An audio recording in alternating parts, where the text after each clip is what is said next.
আসসালামাইকুম, আমি সম্রাট। সবাইকে 6 to 12 একাডেমিতে স্বাগত।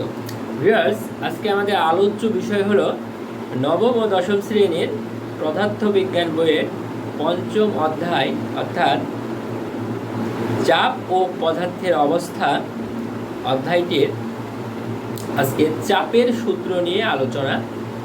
চাপ বলতে আমরা কি বুঝি এবং চাপ থেকে যে প্রশ্নগুলো এসে থাকে সেটা নিয়ে আমরা আজকে আলোচনা করব। এই ক্লাসটি করলে চাপ সম্পর্কিত যত প্রশ্ন আছে তার প্রত্যেকটিরই সঠিক উত্তর পাওয়া যাবে। তো চলো আমরা ক্লাসটাই আলোচনা করে দেখি। পঞ্চম অধ্যায়, এটা হলো চাপ। চাপের সূত্র হলো পি সমান এফ ভাগ এ। পি সমান এফ ভাগ এ।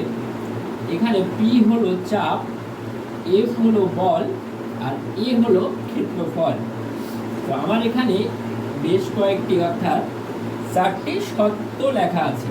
এই 4টি শর্ত মানে কি?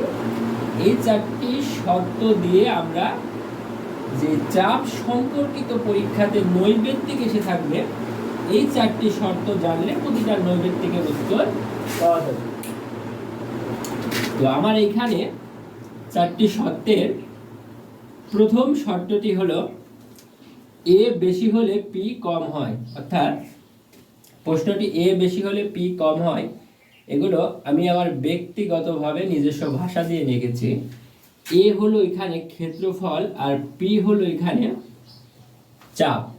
এ যদি বেশি হয়ে থাকে তাহলে পি কম হয়ে থাকে।